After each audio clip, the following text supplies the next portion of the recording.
আমরা 50টা বছর পেরে হয়ে গেছে, আমাদের সংবিধানের মধ্যে জনগণের ভাত কাপড়ের অধিকারের কথা লেখা থাকবে এমন একটা সংবিধান আমরা চাই। এমন সংবিধান থাকবে যেই সংবিধানে বাংলাদেশের মানুষের কথা থাকবে, ধর্মীয় সম্প্রীতির কথা থাকবে, সেকুলারিজমের নামে ইসলাম বিদ্বেষ ধর্ম বিদ্বেষের কথা ওই সংবিধানের মধ্যে থাকবে না। এই সংবিধান প্রণয়ন করতে হলে আমাদেরকে গণপরিষদ নির্বাচন আয়োজন করতে হবে।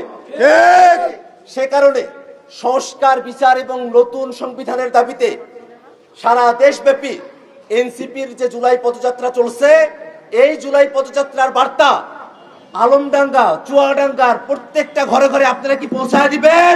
ইনশাআল্লাহ ইনশাআল্লাহ।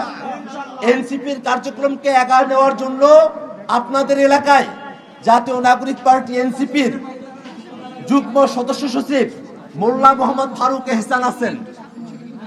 মোল্লা মোহাম্মদ ফারুক এহসান ঢাকা বিশ্ববিদ্যালয়ের আইন বিভাগের শিক্ষার্থী। মোল্লা মোহাম্মদ ফারুক এহসান আমার বন্ধু।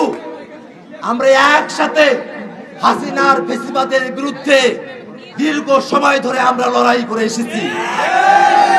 ছাত্রলীগ আমাদেরকে অ্যাটাক করেছে, আমাদেরকে মারধর করেছে ন্যায্য কথা বলার কারণে, কিন্তু মোল্লা মোহাম্মদ ফারুক এহসান আপনাদের আলমডাঙ্গার সন্তান কখনো ভয় পায় নাই, কখনো পিছে ফিরে আসে নাই।